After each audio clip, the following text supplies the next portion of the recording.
When I heard Donald Trump's favorite movie was Citizen Kane, I thought, well, at least he has good taste. But at a glance, it's kind of comical, isn't it?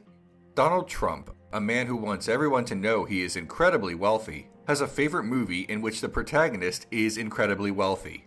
It's a joke, right? In 2002, Trump was interviewed for a discarded documentary about his favorite movie, and after watching his description, it becomes clear that Donald Trump doesn't understand Citizen Kane. Throughout this interview, which is presented more like a monologue, Trump says he identifies with Kane. It's a little troubling on face value that Trump relates so much to a lying egomaniac. He says of Kane's complete humiliation and emotional destruction, and there was a modest fall. The fall wasn't a financial fall. In the film, Charles Foster Kane alienates everyone in his life, ruins his reputation, blames others for his misfortunes, and ends up isolated in his mansion, dying with nothing but regrets. But Trump calls this a modest fall. That's how he explains Kane's inability to make someone love him. That's how blind he is to Kane's hubris, and how Kane only loves himself. Just woman troubles and a modest fall. If you could give Charles Foster Kane advice, what would you say to him? Get yourself a different woman. The trouble that Charles Foster Kane has is not because of a bad marriage, and it's not just a case of more money, more problems, as Trump suggests. The trouble is he's empty and hollow. He ends up alone, living in his cavernous, unfinished mansion, representative of himself as an incomplete person. For the average viewer, he is a cautionary tale.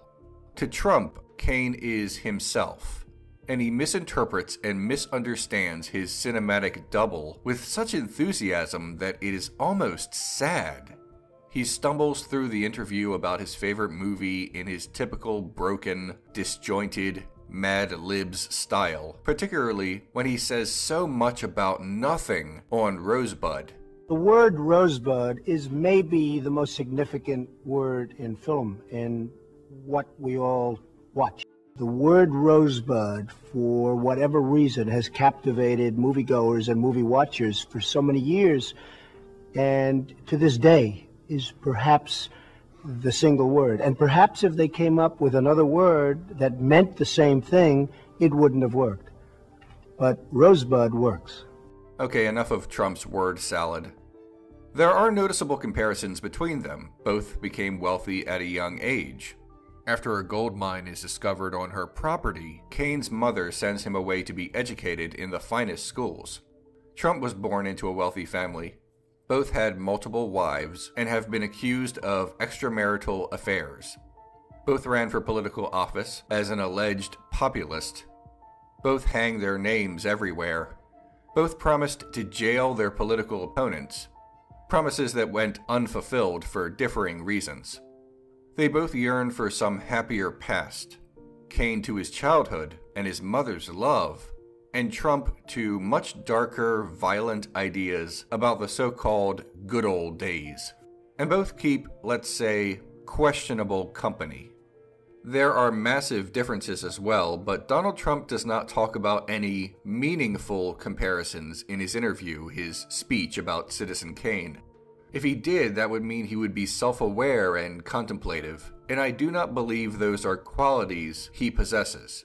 Those would be the qualities of a mature person, not a permanent child.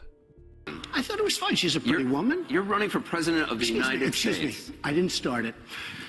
Oh, but that's, I didn't start it. But sir, with all due respect, that's the argument of a 5-year-old. I didn't start it. No, it's not the. Yeah, no, it's the argument of a 5-year-old is he started. You would say that. That's the problem with our country. Every parent knows a kid who says he started. Excuse me. The way Trump describes Charles Foster Kane, he seems to believe that the man is a victim of circumstance, a victim of external forces outside his control, even a victim of women. Trump does not see that Kane victimized others. He does not see Kane's lies and propaganda as such. He does not see that Kane was a philanderer, a liar, a narcissist. He does not see that Kane was broken. Trump says he sees himself in Kane, but his remarks about that are highly superficial. He's in the dark. much like the journalist characters whose job it is to uncover what really made Kane tick. Charles Foster Kane was a man who had love as a child, and when it was taken away, he spent the rest of his life trying to recapture it. But instead of showering love, he demanded it of others. He demanded the love of women, so he took it under suspicious circumstances. He demanded the love of the people, so his newspaper purposefully lies and spreads propaganda. He demanded the love of America, so he ran for political office, less as a public servant and more as a demagogue. He demanded the love of his wife, but when he could not have it, he became violent and belligerent. Trump rarely apologizes, rarely admits when he is in error. He sees himself as besieged by everyone else rather than admit to his own wrongdoings. So his miscasting of Kane as the victim makes sense under this lens. He is today what he has always been, and always will be, a fascist. Maybe it's no surprise that Donald Trump does not understand Charles Foster Kane. He recognizes superficial comparisons between them, the wealth, how money does not buy happiness, but he does not recognize the megalomania and narcissism of Kane, because he does not recognize it in himself. If Trump can't see that he himself is the monster, why would he be able to see it in his fictional doppelganger? Donald Trump does not understand Citizen Kane, because he does not understand compassion. Now the poor guy, you got to see this guy. Oh, I don't know what I said. I don't remember. He does not understand decency. I think Islam hates us. He does not understand boundaries. And when you're a star, they let you do it. You can do anything. Whatever you want. Grab them by the you can do anything. He does not understand empathy. They're bringing drugs. They're bringing crime. They're rapists. He does not understand any of Orson Welles' critique of power, the protagonist, or even the basic plot of the film. Donald Trump does not even understand what his favorite film is about. Because if he is Kane, Trump thinks, how could Kane be wrong? Hi everyone, if you like what I do, consider clicking on the orange Patreon link below. That's how this show happens.